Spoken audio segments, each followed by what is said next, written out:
Hallo en baie welkom. Hierdie is 'n praktiese gids oor presies hoe om Dr. Gregory Weir se spesifieke wondversorgingsprotokol te volg. Ons gaan dit stap vir stap deurgaan sodat jy altyd weet hoe om die beste besluit vir jou genesing te neem. Ja, want sien, behoorlike wondversorging is 'n aktiewe proses. Dis nie iets waar jy net 'n pleister opplak en dan vergeet nie. Dit vra vir jou aandag en nog belangriker, dit vra dat jy verstaan wat jou wond vir jou probeer sê. Goed, voor ons enigstens verder gaan, net 'n baie belangrike vrywaring. Hierdie gids is spesifiek van Dr. Weir se pasiënte. As dit nie jy is nie, wonderlik dat jy hier is, maar moet asseblief niks hiervan toepas sonder om eers met jou eie dokter te gesels nie. Reg. OK, kom ons spring weg. Die heel eerste en absoluut mees kritieke reël van die hele proses is die volgende. Jy moet eers die wond assesseer voor jy enigiets anders doen. Dis die fundament waarop al die ander stappe gebou word. En hoekom is dit so 'n groot storie? Wel, want daardie een eenvoudige reël is die sleutel tot alles. As jy eers mooi kyk, kan jy infeksie help keer, jy kan genesing aanhelp en jy kan seker maak jy doen elke keer die regte ding. Onthou, jou oë is jou belangrikste stuk gereedskap in hierdie proses. So die groot vraag is, hoe assesseer jy? Gelukkig is daar twee baie handige akronieme, amper soos geheurrympies wat ons gaan gebruik. Kom ons kyk 'n bietjie na NERDS en STONIS. Goed, hierdie twee name help ons om die verskil te sien tussen twee soorte probleme. Dink daaraan so. NERDS is vir die tekens wat jy op die oppervlak kan sien. Dis die dinge wat jou eerste aandag trek. STONIS, aan die ander kant, is die tekens wat vir jou sê daar's dalk dieper probleme onder die vel. Kom ons breek gou NERDS af. Die N staan vir nie genesend, wat beteken die wond lyk maar net of dit vassit. Dit maak nie vordering nie. E is vir eksudaat. Dis net 'n fancy woord vir oortollige vog wat uit die wond kom. R is vir rooi en broosweefsel. As die nuwe weefsel wat vorm helder rooi en amper krummelrig lyk, is dit nie gesond nie.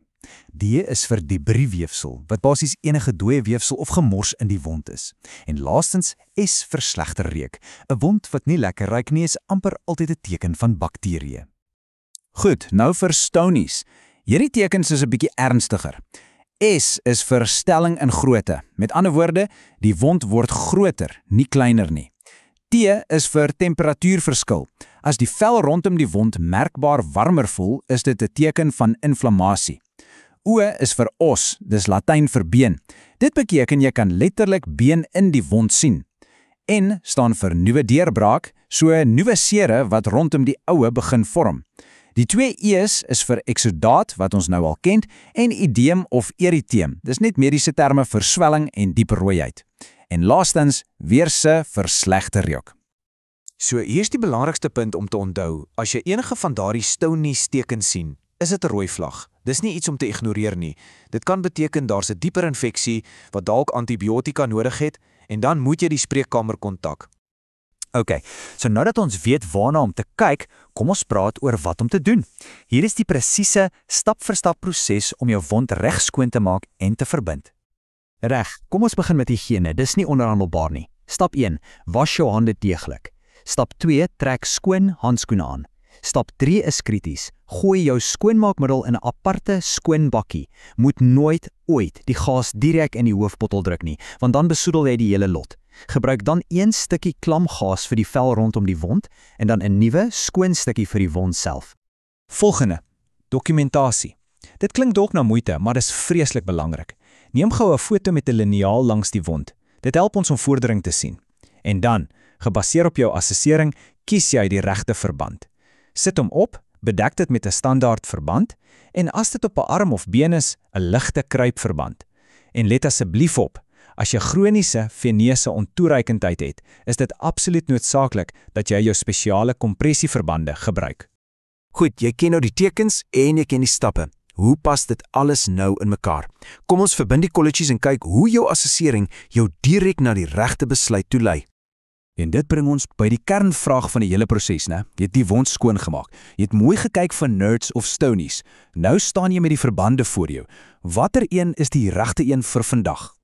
En hier is hoe eenvoudig die antwoord is. As jou assessering vir jou enige van daai NERDS of STONIS tekens gewys het, gebruik jy Enodyne.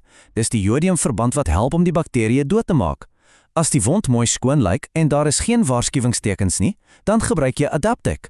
Dis die nie-klewende verband wat die gesonde weefsel beskerm terwyl dit genees. Sien, eenvoudig. En dit bring ons weer terug by die een goue reël. Ek gaan dit weer sê want dit is so belangrik.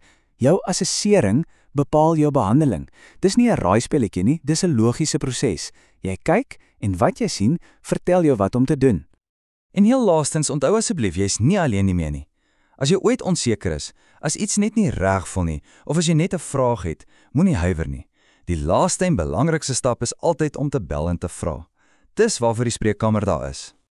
So ek los jou met hierdie gedagte. 'n Wond is nie net 'n seerplek nie. Dis 'n kommunikasieproses. Dit stuur elke dag vir jou boodskappe en tekens. Die vraag is net, luister jy? Met hierdie gids in jou hand is die antwoord hopelik 'n selfversekerde ja.